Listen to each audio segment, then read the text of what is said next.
Good morning India. आज चर्चा हम लोग कला पे करेंगे। कला क्या है और ये किस भाषा का शब्द है। कला संस्कृत भाषा का शब्द है।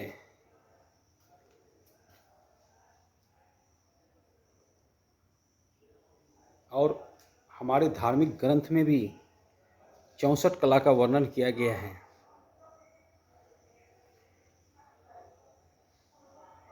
कला मन की अभिव्यक्ति है। कोई भी नया चीज का क्रिएशन करना ही कला है।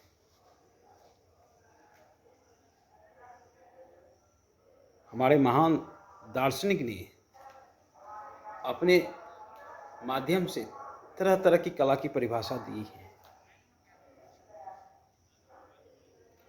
लेकिन मूलतः यही परिभाषा है कि कला मन की अभिव्यक्ति का माध्यम है।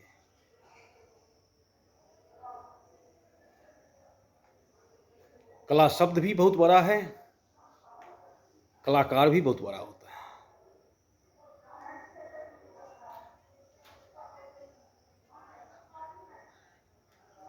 आज कला के माध्यम से हमें प्राचीन इतिहास पढ़ने का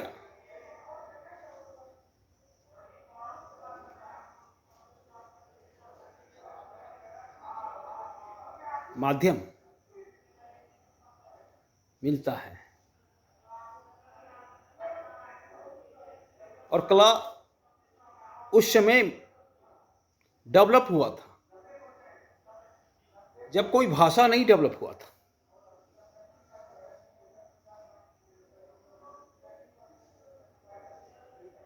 उस समय गुफा में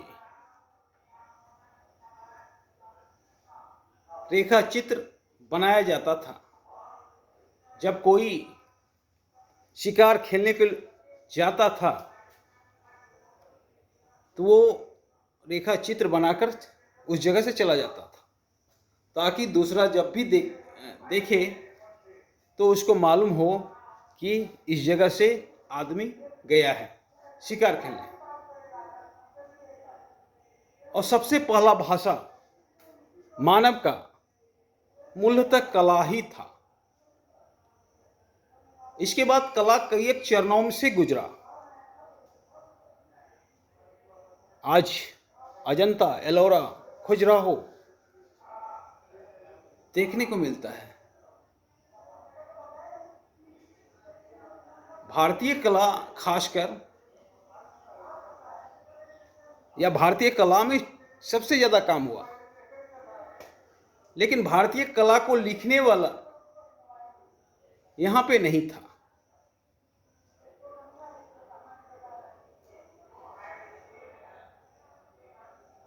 और कला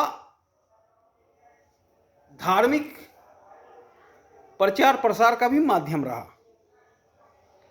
बौद्ध धर्म का प्रचार और प्रसार का माध्यम बना अजंता, एलोरा आदि गुफाओं का निर्माण या मूर्ति का निर्माण हुआ। हिंदू धर्म में भी कला का बहुत बड़ा महत्व है, पर कलाकारों को कई परिस्थिति से गुजरना पड़ा है। महान दार्शनिक प्लेटो ने कलाकारों को सबसे निम्न स्तर पर रखा।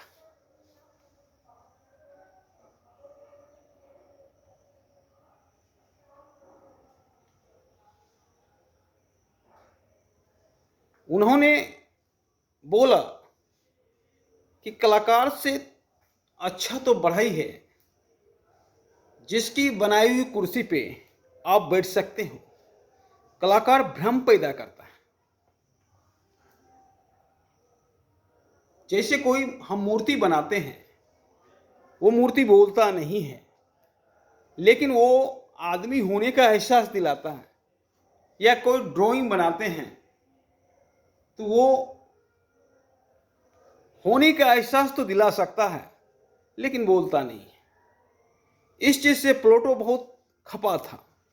बोला कलाकार सब, सारा कलाकार काहिल है, बुजदिल है, कामचोर है। कलाकारों को सबसे ज्यादा नेगलेक्ट प्लूटो ने ही किया। प्लूटो को मानना था कि आप अनुकृति करते हैं, कोई नया चीज नहीं करते हैं, प्लूटो का मानना था। लेकिन जस्ट प्लूटो ने तो राजा को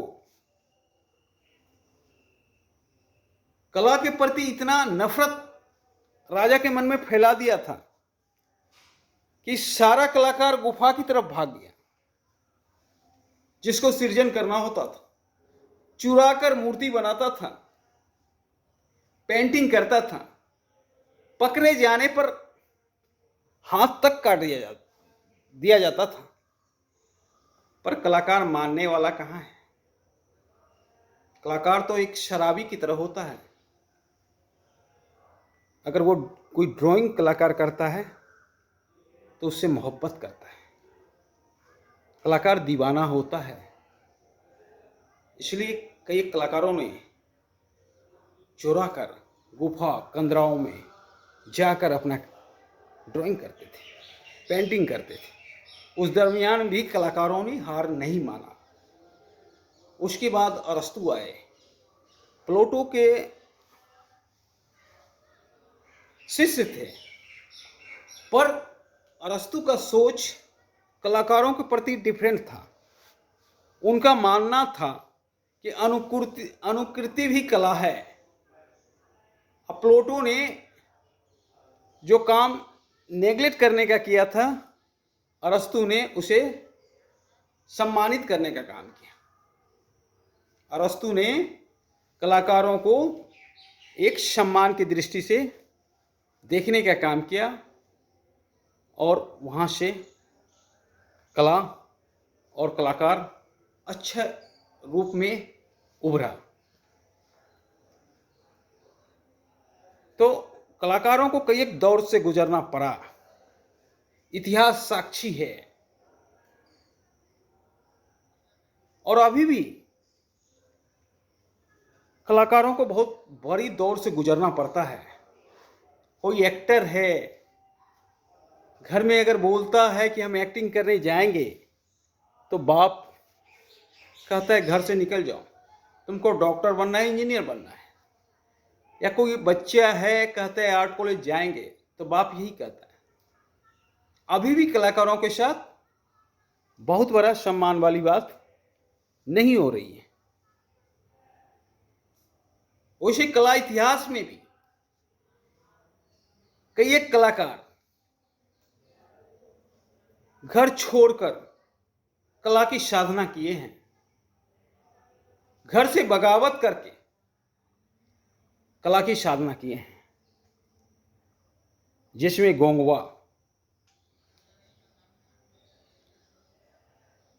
गोंगवा सरकारी जॉब करता था। वो उत्तर प्रभाववाद के कलाकार थे। गोंगवा ने पेंटिंग करने का शौक था। बहुत सारे आर्टिस्ट इनके साथी थे। गोंगवा के साथी वानगो भी थे। तो गोंगवा को एक बार कहीं एग्जीबिशन में पुरस्कार मिल गया तो गोंगवा उस समय सरकारी नौकरी छोड़ के कला की साधना में जुट गए। इसके लिए सारे घर से गोंगवा को बगावत करना पड़ा था, अपनी पत्नी को भी छोड़ना पड़ा था। लेकिन कलाकार जिद्दी होता है, जिद उसके अंदर रहता है और जिद ही कहीं ना कहीं एक कलाकार को जन्म देता है। तो बच्चों, हमें जिद्दी होना चाहिए।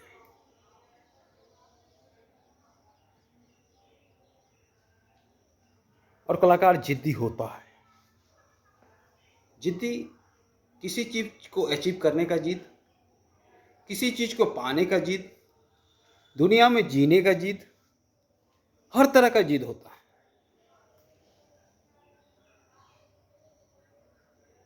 पर सवाल उठता है कि अभी भी कलाकारों को सम्मान की दृष्टि से नहीं देखा जाता है। तब तक नहीं देखा जाता है जब तक कि उसका कला के क्षेत्र में रॉयल्टी ना हो। रॉयल्टी कहने का मतलब है किसी कलाकार का कलाकृति 25 करोड़ में बिकता है तो उसको सम्मान मिलता है। किसी कलाकार का कलाकृति 1 करोड़ में बिकता है तो उसको सम्मान मिलता है, बाकी कलाकार को सम्मान नहीं मिलता है। कहीं ना कहीं ये हमारी सोच और गंदी मानसिकता का परिचायक है, क्योंकि कला के बिना जीवन अधूरा है। ये बात आपको माननी चाहिए।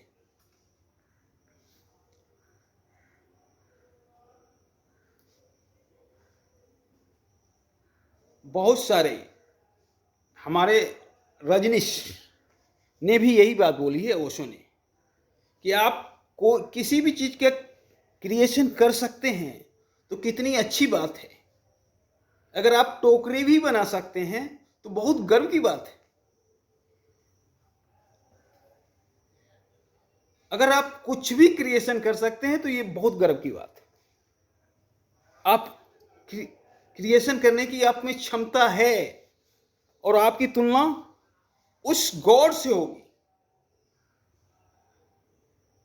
इस पृथ्वी पर सबसे पहले क्रिएशन करने की क्षमता सिर्फ ब्रह्मा जी के पास थी, तो आपका तुलना ब्रह्मा जी से होगा। यानी जितने भी क्रिएटिव आदमी हैं सबका तुलना कहीं ना कहीं गॉड से होता है, क्योंकि आप में क्रिएट करने की क्षमता है। और कलाकार का मतलब ये नहीं कि सिर्फ चित्रकार। कलाकार का मतलब साहित्यकार, कलाकार का मतलब कवि, कलाकार का मतलब डायरेक्शन, कलाकार का मतलब थिएटर, कलाकार का मतलब म्यूजिशियन। सारे कलाकार हैं। और कला की गति, कलाकार के मन की गति बंदूक की गोली की गति से भी तेज होती है। इसलिए कहा जाता है जहां न जाए रवि वहां पहुंच जाता है कवि। और कलाकार को समझना भी मुश्किल होता है, क्योंकि वो अपनी दुनिया में खोया रहता है। उसे जिस चीज से प्यार हो जाता है, किसी वस्तु से ही, तो वो वस्तु से वो दूर नहीं हो सकता। इसीलिए आज तक जितने भी आर्टिस्ट पैदा हुए हैं, सारे आर्टिस्ट को जानवर से ज़्यादा लगाव रहा है। चाहे पिकासो हो, चाहे वान गो हो, चाहे हुसैन हो, चाहे उस समय का लियोनार्डो दा विंची, सारे आर्टिस्ट को लगाव ज़्यादा था।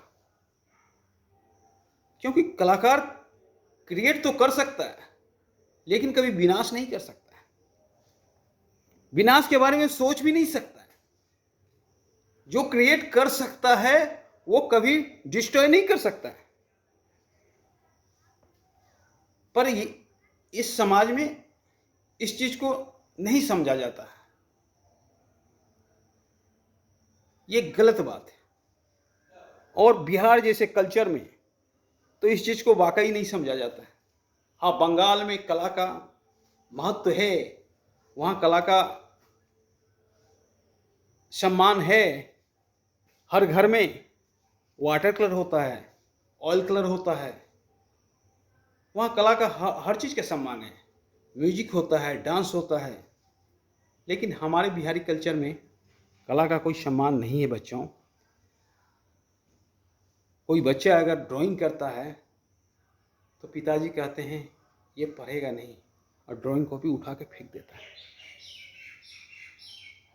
मैं उससे पूछना चाहता हूँ, अगर वो बच्चे में पिकासो का रूप, सुबोध गुप्ता का रूप अगर डेवलप हो रहा है, अगर कल के डेट में वो पिकासो या सुबोध गुप्ता या हुसैन पैदा हो जाए, तो आपका डॉक्टर इंजीनियर से कई गुना ज़्यादा पैसा कमा सकता है। इस दुनिया में कोई चीज़ का महत्व तो नहीं है, इस दुनिया में सिर्फ पैसे का महत्व है। ये बात आप लोग भली भांति से जानते होंगे। और ये मीडियम वर्ग फैमिली का यथी है। ये सबसे ज़्यादा मीडियम वर्ग में है कि हमारा बच्चा डॉक्टर बने, इंजीनियर बने, हमारा बच्चा आर्टिस्ट नहीं बने। नीचे वाले में भी नहीं है, ऊपर वाले में नहीं है। ऊपर वाले भी फ्री रहते हैं कि हमारा बच्चा जिस चीज़ में लगाव है वही बने, नीचे वाले भी फ्री रहते हैं। लेकिन ये संकुचित मानसिकता हमारे मिडिल वर्गीय फैमिली में है और इस मानसिकता को कहीं ना कहीं दूर करना होगा।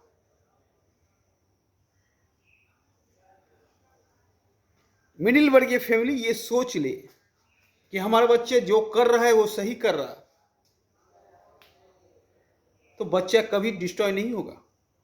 होता क्या है, अगर कोई बच्चा आर्ट की तरफ ज़्यादा रुचि रखता है तो उसमें आर्ट तो है, हो सकता है मैथमेटिक्स ना हो, लेकिन हम जबरन जब मैथमेटिक्स में डालते हैं तो दोनों चीज़ खत्म हो जाता है। बच्चा कुछ नहीं कर सकता।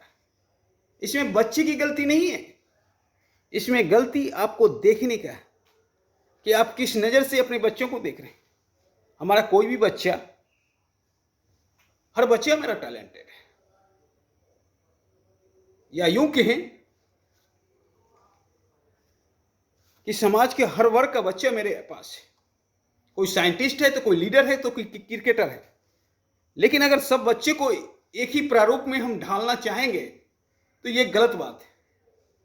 और ये बात गार्जियनशिप से शुरू होती है, ये बात कुछ टीचर से भी शुरू होती है जिसकी मानसिकता बहुत गंदा है।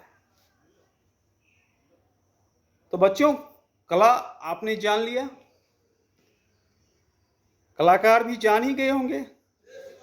एक रचनात्मक प्राणी जो सिर्फ रचना करना जानता हो, चाहे साहित्यकार हो, चाहे पेंटर हो, चाहे डायरेक्शन हो। और कलाकार ज़्यादा भावुक होता है। समाज के हर वर्ग को, आर्टिस्ट को समझना चाहिए, पर समझ नहीं पाती है कोई आर्टिस्ट को। यहाँ गलत बात है। आर्ट को भी समझिए, आर्टिस्ट को भी समझिए, तभी इस सोसाइटी का नए रूप से डेवलप होगा। Thank you.